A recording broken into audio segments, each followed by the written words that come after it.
কিছুক্ষণ আগে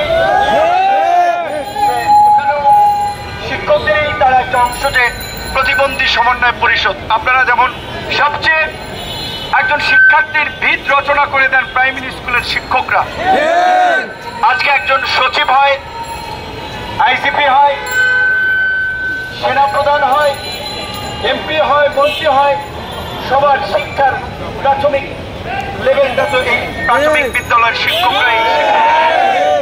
সেখানে আমার মনে হয় এই দেশের সবচেয়ে ভুক্তভোগী বা সবচেয়ে বৈষম্যের শিকার বলতে গেলে অবমূল্যায়ন করা হয় প্রাথমিক বিদ্যালয়ের শিক্ষকদের।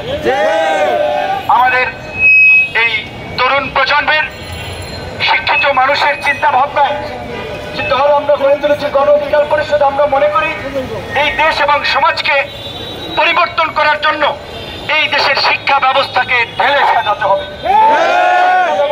ঢেলে সাজাতে হলে শিক্ষকদের সামাজিক মর্যাদা উন্নীত করতে হবে। অবশ্যই টাকা দিয়ে মর্যাদা হয় না, কিন্তু টাকা পয়সা ছাড়া এই দেশে আবার মর্যাদাও হয় না। একজন শিক্ষক যখন 20-25 হাজার টাকা বেতন পায়, আবার এখানে আপনারা যারা দাঁড়িয়েছেন তারা তো ওইটুকু পান না। এই যে এই দেশে 60 টাকা চাল, 80 টাকা 90 টাকার কেজি একটা সবজি, পাঙ্গাস মাছ, রুই মাছও 300 টাকা 350 টাকা কেজি। এই মাছ কিনতে যায়, বাজার করতে যায়, একই বাজার থেকে তো বাজার করে। একজন শ্রমজীবী মানুষও দৈনিক 500 থেকে 700 টাকা আয় করে। তাহলে শিক্ষকতা করে তারা তো সেই ন্যূনতম বেতনটাও পায় না। সেক্ষেত্রে আমি মনে করি অবশ্যই আজকে গোটা রাষ্ট্র ব্যবস্থা সংস্কারের যে আওয়াজ তরুণ প্রজন্ম তুলছে, সব সেক্টর থেকে উঠছে। আমরা ইতিমধ্যেই দাবি জানিয়েছি, দ্বিতীয় তৃতীয় শ্রেণী নয়, সর্বস্তরের শিক্ষকদের হওয়া উচিত প্রথম শ্রেণীতে বেতন, অন্যান্য সুযোগ সুবিধা। এবং একই সাথে আমরা বলছি যে বাংলাদেশের মতো এরকম একটা ছোট্ট ঘন বসতিপূর্ণ রাষ্ট্রে এখানে শিক্ষার দিকে যদি রাষ্ট্রীয় নজর না থাকে, শিক্ষায় যদি রাষ্ট্রীয় বিনিয়োগ না থাকে, তাহলে এই বিশাল জনগোষ্ঠীকে জনসম্পদে রূপান্তর করা সম্ভব হবে না। তাহলে এইটা বোঝা হবে আমাদের শ্রমজীবী মানুষ মধ্যপ্রাচ্যে যায়, মরুর দেশে কাজ করে, ইউরোপে জঙ্গল, সমুদ্রে সাঁতার কেটে উন্নত জীবনের আশায় লাশ হয়ে দেশে ফিরে। কিন্তু আমরা যদি তাদেরকে একটু ট্রেনিং দিয়ে, তাদেরকে সেই মৌলিক শিক্ষাটা দিয়ে তাদেরকে বিদেশে পাঠাতে পারি, তারা বিদেশেও যেমন জনসম্পদ হবে, দেশেও যদি তাদেরকে শিক্ষা নিশ্চিত করতে পারি, তারা জনসম্পদে পরিণত হবে। কিন্তু সেখানে শিক্ষকরাই তো নিজেরাই তাদের নুন আনতে পান্তা পুরায়। মনে করি বর্তমান অন্তর্বর্তীকালীন সরকারকে কোন দিক বাদ বিচার না করে পুরো শিক্ষা ব্যবস্থাকে রাষ্ট্রীয়করণ করার দায়িত্ব নিয়ে সমস্ত শিক্ষা প্রতিষ্ঠানকে জাতীয়করণ, আগামী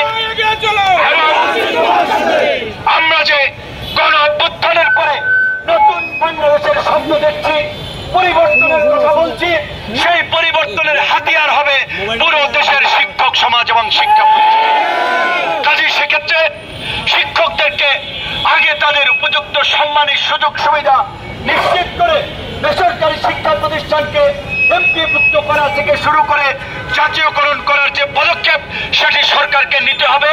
এবং আমরা চাই না এই প্রেস ক্লাবে মাদ্রাসার শিক্ষকরা এসে আন্দোলন করবে, প্রাইমারি শিক্ষকরা এসে আন্দোলন করবে, প্রতিবন্ধী শিক্ষকরা এসে আন্দোলন করবে।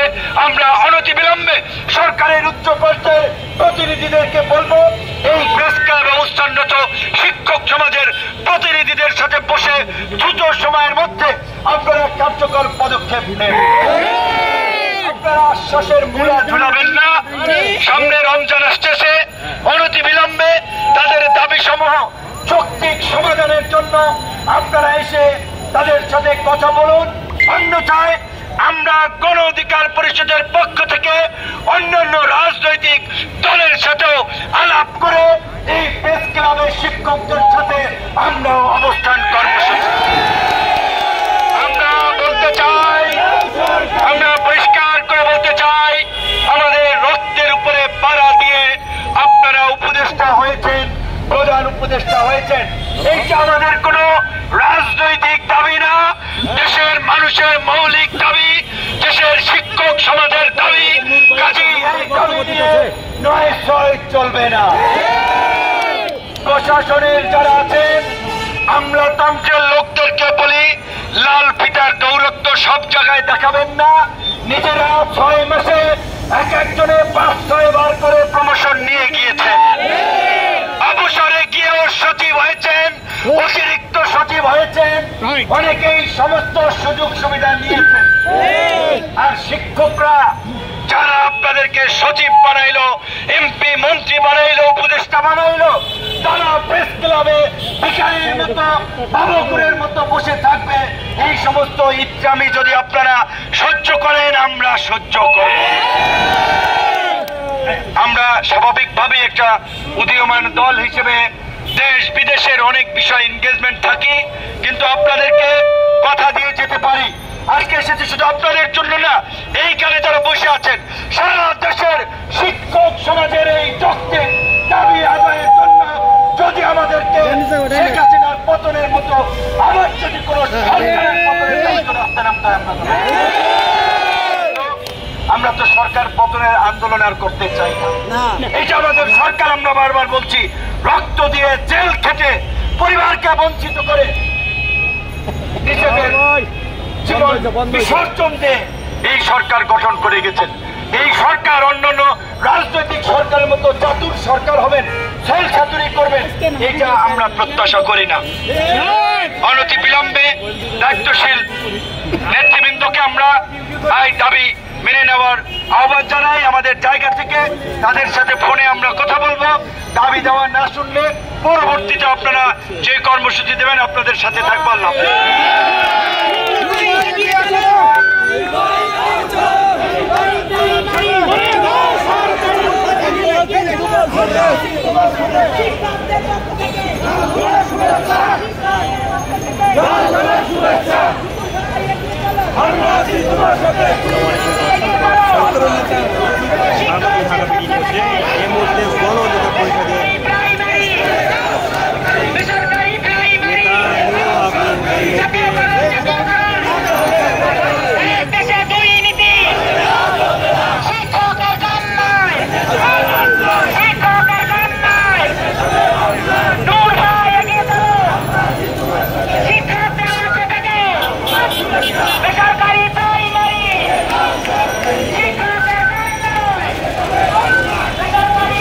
দর্শক, বৈষম্য শিকার চলমান সকল বেসরকারি প্রাথমিক বিদ্যালয়ের জাতীয়করণ এবং অবস্থান কর্মসূচি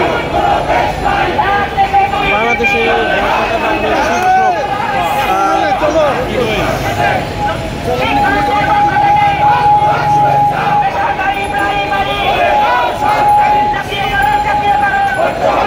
জাতীয়করণ দাবিতে এই মুহূর্তে প্রেস ক্লাবের সামনে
দর্শক, আমি প্রেস ক্লাবের সামনে থেকে আপনাদের দেখাচ্ছি বাংলাদেশের বেসরকারি প্রাথমিক জাতীয়করণ দাবিতে এই মুহূর্তে বিক্ষোভ মিছিল করছে।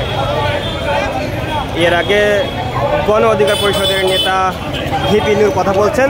তিনি বলছেন যে শিক্ষকদের পাশে উনি আছেন। দর্শক, আমি ভিডিওটি শেষ করছি। পরবর্তী ভিডিও দেখার জন্য আমন্ত্রণ জানিয়ে আল্লাহ হাফেজ।